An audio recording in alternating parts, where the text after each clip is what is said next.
Hi everyone, this is Miles with Polly's Produce and Gardens. Today I thought I'd do a video about beans. In this case, I'm growing pinto beans. As you can see right there, I've harvested a lot.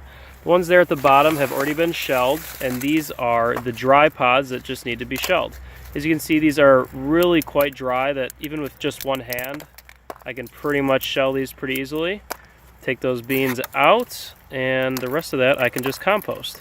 Okay, so got a little bit of work to do, but it's pretty much mindless. You don't even have to look at it, kind of just squeeze them. They're nice and dry, and these pretty much come apart.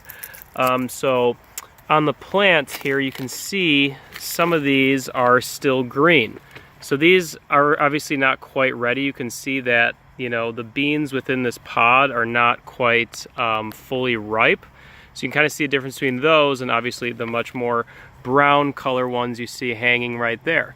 In fact, these actually exploded on their own. They're so dry, the weather's been so dry that those kind of just harvested themselves. So somewhere down in this jungle down there with all these dead foliage and stuff, there's actually some pinto beans sitting around. So probably be weeding pinto beans out of this garden for the next 4 to 6 years. But, such is the life of a gardener.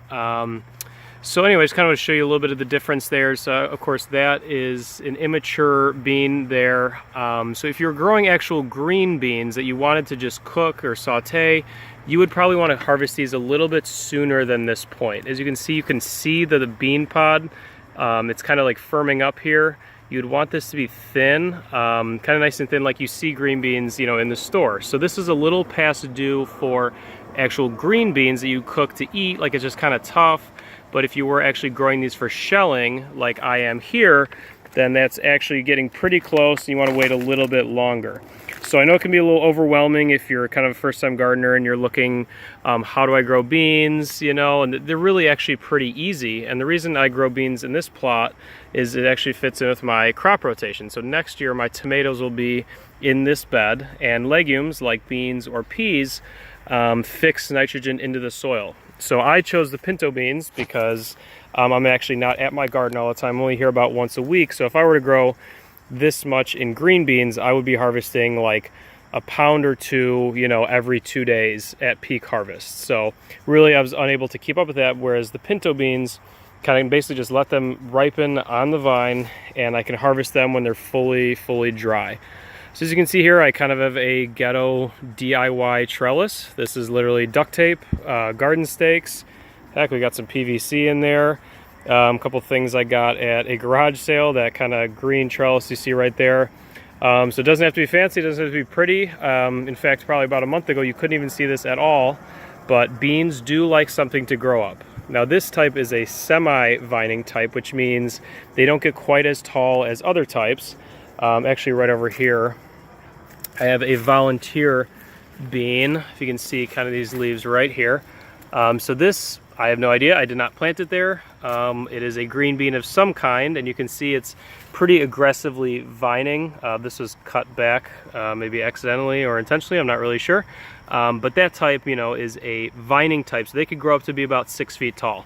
They'll pretty much grow as high as you will let them. So whereas these were a semi-vining type, which means that they'll grow, about 3-4 feet tall, as you can see here. And the other kind is a bush type, which means really they don't need much, if any, staking at all.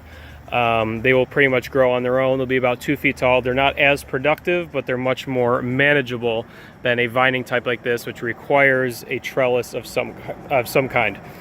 So at this size, this is a 4x8 bed.